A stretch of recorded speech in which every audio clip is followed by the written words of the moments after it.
Добрый день, уважаемые абитуриенты. Я Пурика Эльза Эдуардовна, доктор педагогических наук, профессор, член Союза дизайнеров России, руководитель программы магистратуры, профессиональное обучение, профиль пластические искусства и дизайн. Вам предстоит вступительное испытание, которое состоит из двух этапов. Вступительное испытание состоится завтра, 8 августа, с 10 утра до 15:00 включительно. Вам предстоит сдать тест по дисциплине «Основы изобразительной грамоты» и практическое задание, письменная часть экзамена, живопись. Тест будет включать 30 вопросов по истории искусства, теории художественного образования, теории дизайна образования. Тест достаточно краткий, и он предполагает, что вы продемонстрируете владение терминологией, знание основных понятий из области искусства, знание основных периодов развития изобразительного искусства и будете иметь представление об обучении искусству, о методике обучения рисунку, живописи и дизайн-проектированию.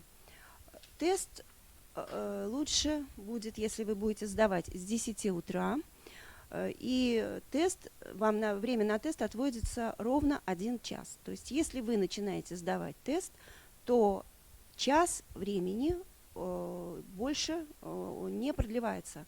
То есть вам надо будет завершить тест. Логичнее сначала с 10 утра сдать тест, ответить на все вопросы и затем приступить к заданию по живописи. Вам будет предоставлена фотография натюрморта из несложных бытовых предметов, с небольшими там какими-то растительными элементами, цветами, драпировкой. И жестких академических требований там ставиться не будет. То есть, по сути, вы должны будете продемонстрировать, что вы разбираетесь в изобразительном искусстве, знаете основы дизайна и готовы обучаться в области художественной дизайн-педагогики, потому что программа магистратуры ориентирует на работу в области художественного и дизайна образования. То есть мы готовим преподавателей для колледжей, и вузов. Таким образом, экзамен проводится по основам изобразительной грамоты в виде онлайн-теста, и результат оценивается по 100-бальной системе. Затем вам предстоит практическое задание, натюрморт из бытовых предметов. Он выполняется на формате А3, предпочтительнее водорастворимыми красками, акварелью, гуашью, акрилом. Время на проведение занятия по живописи, задание по живописи 4 часа. Вы можете выполнять в академическом ключе работу, можете в более вольной форме делать стилизованный декоративный натюрморт. То есть вы, по сути, должны настроиться на экзамен и понять, что вы больше должны показать себя. Это не жесткий экзамен, это экзамен творческого плана. Он покажет, насколько вы готовы писать магистерскую диссертацию по проблемам художественного дизайна образования. Задачами экзамена тестовой части является выявление знаний в области пластических искусств, знание основных видов и жанров искусства, основных понятий, категорий и терминов. Затем в области истории искусства вы должны показать знания основных исторических эпох, стилей, направлений, пластических искусств, общее знание истории дизайна, основных национальных школ. Затем вы должны иметь представление о теории перспективы, что такое линия горизонта, что такое точка схода, что такое угловая, линейная и воздушная перспектива. Вы должны представлять себе схемы изображения простых геометрических тел в угловой и фронтальной перспективе. Это куб, цилиндр, призма. Ну и, конечно же, вы должны знать основные правила, приемы и средства композиции, основные понятия формообразования. И, соответственно, вам будут представлены конкретные вопросы с 3 вариантами ответов. И вот разделы основные – это искусство древнего мира. Но, конечно же, вы не должны будете развернутую какую-то характеристику давать, но вам надо знать общее представление об искусстве Египта, о стилевых особенностях, об основных видах искусства, об искусстве Греции, о бордерной системе, об основных видах архитектурных сооружений.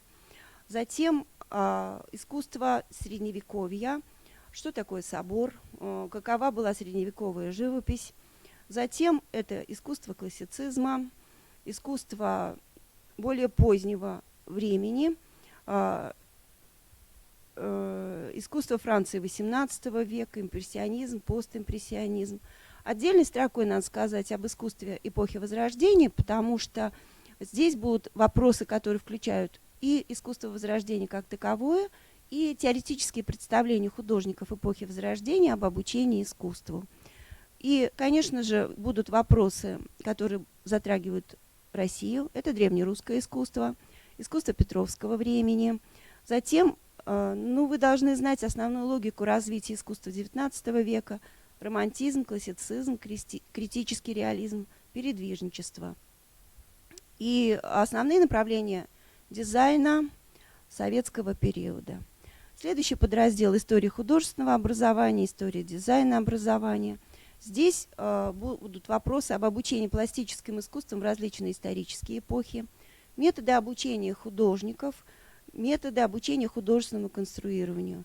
Вы должны знать о том, что такое Академия художеств, основные методы обучения художников в Академии, и иметь общее представление о современном художественном и дизайн-образовании. Есть еще один небольшой подраздел — задачи художественных и проектных дисциплин. Здесь будут вопросы, связанные с видами рисунка, живописи, композиции, формообразования. Затем вы должны будете знать приемы композиции, формообразования, ритм, метр, контраст, нюанс, симметрия, асимметрия. И, соответственно, когда вы будете отвечать на вопросы, вы должны будете очень хорошо понимать логику развития искусства, поэтому история искусства, история дизайна вам помогут здесь в значительной степени. И, соответственно, вопросы, разделы, они вам даны. Вы постарайтесь обратить внимание на те персоналии, которые даны в экзаменационных вопросах примерных, потому что это типичные представители, типичные художники каждой конкретной эпохи, и должны представление иметь об их стиле, об их творческой манере. И здесь надо сказать о том, что вторая часть, живопись практическая, вы к ней приступите сразу, как завершите работу над тестом. И времени у вас здесь будет больше. Но эта часть, как мы понимаем, творческая часть. То есть, еще раз, это не академическая живопись, хотя вы можете писать работу и в академической манере. Вы можете показать свое понимание формы, цвета, вы можете стилизовать, преобразовать. Для нас важна не правильность изображения, а то, насколько вы владеете материалом, и, соответственно, требования к работе по живописи, критерии оценки будут таковы. Это, конечно же, умение правильно закомпоновать натюрморт на листе. Это может быть уравновешенная статическая композиция, может быть динамическая композиция, асимметричная, но тем не менее вы должны понять, что предметы, которые вы изображаете, они должны быть вписаны в формат. То есть изображение должно соответствовать формату по масштабу.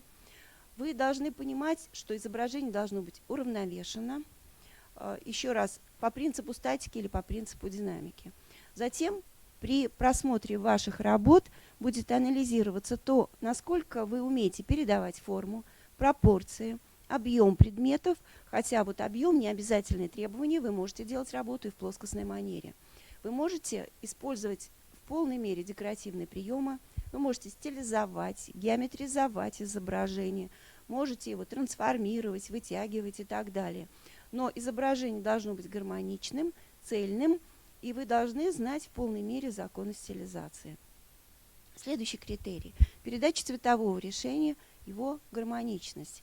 То есть здесь мы будем смотреть на то, как вы умеете смешивать цвета, как вы понимаете такие вещи, как контраст и нюанс, и, соответственно, как вы умеете гармонировать цвета. С вас не будет требоваться жесткое следование тем цветам, которые вы увидите на представленном на фотографии натюрморте. Вы можете изменить цветовое решение, можете вольно его трактовать, но цветовое решение должно быть цельным, гармоничным. Вы должны показать, что вы можете работать на нюансных каких-то сближенных цветовых отношениях, можете использовать контрастно-родственные цветовые отношения, можете выполнить работу более контрастно. Я имею в виду или тоновой, или цветовой контраст. То есть здесь вам будет предоставлена достаточно большая степень свободы. Затем следующий критерий – это владение техникой работы красками. То есть насколько вы чувствуете, понимаете акварель, как вы умеете ею пользоваться. Это может быть и лессировка, и вливание цвета в цвет, работа в технике а-ля прима, работа по-сырому. То есть здесь ваш выбор.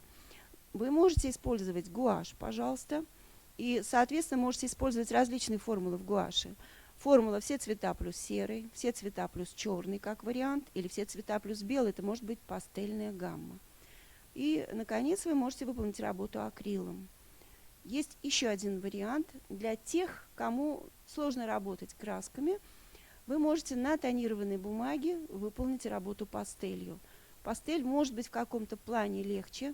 Для натюрморта, к которому вы не подготовлены, возможно, который вы видите впервые, она допускает больше исправлений, она более послушная и требует меньше времени. Ну и, конечно, последний критерий, по которому будет оцениваться ваша работа, это общая выразительность работы. То есть насколько вы умеете передать свое эмоциональное отношение, насколько экспрессивна ваша работа, насколько она пластична. Но еще раз, жестких требований мы не предъявляем. Вы должны, самое главное, показать, что вы владеете представлениями о живописи, а в какой манере, как вы это будете делать, здесь вам представляется большая степень свободы.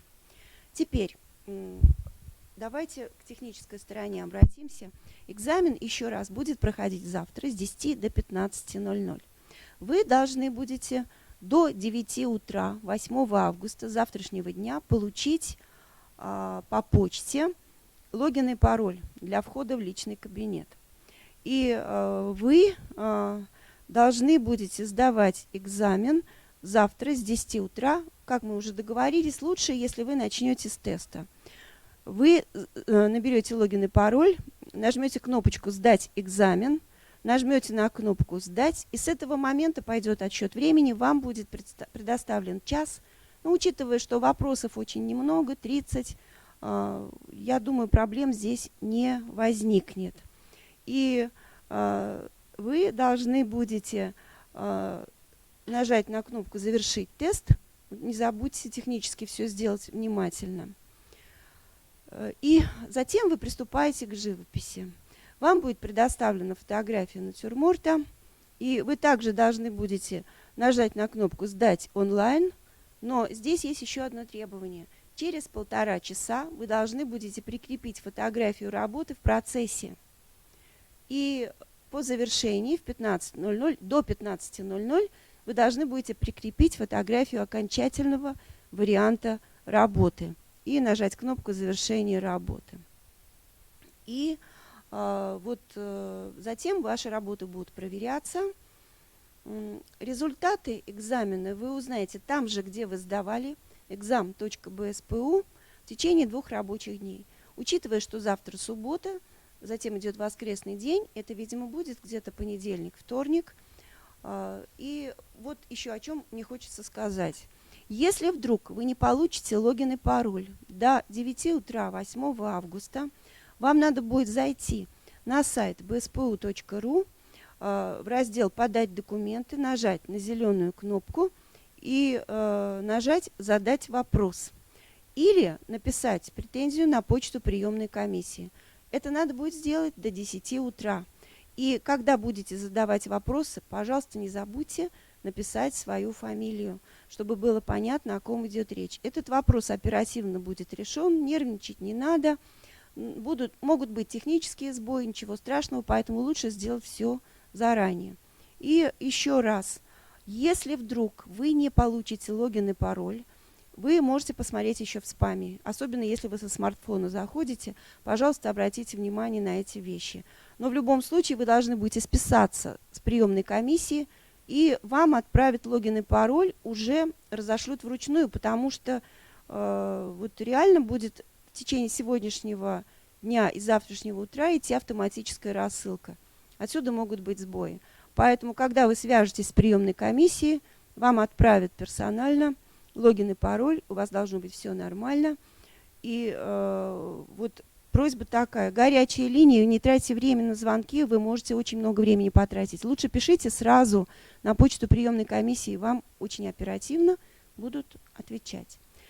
И если у вас есть какие-то вопросы, которые касаются экзамена по живописи, то вы можете написать на следующий электронный адрес большими буквами латинскими БСПУ, нижнее подчеркивание, маленькими буквами английскими ИЗО,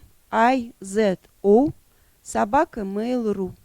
Я сегодня до 11-12 вечера могу прочитать ваши вопросы и на них ответить. Желаю вам успехов. Буду рада, если у нас с вами все получится, и надеюсь на дальнейшее сотрудничество. Спасибо за внимание.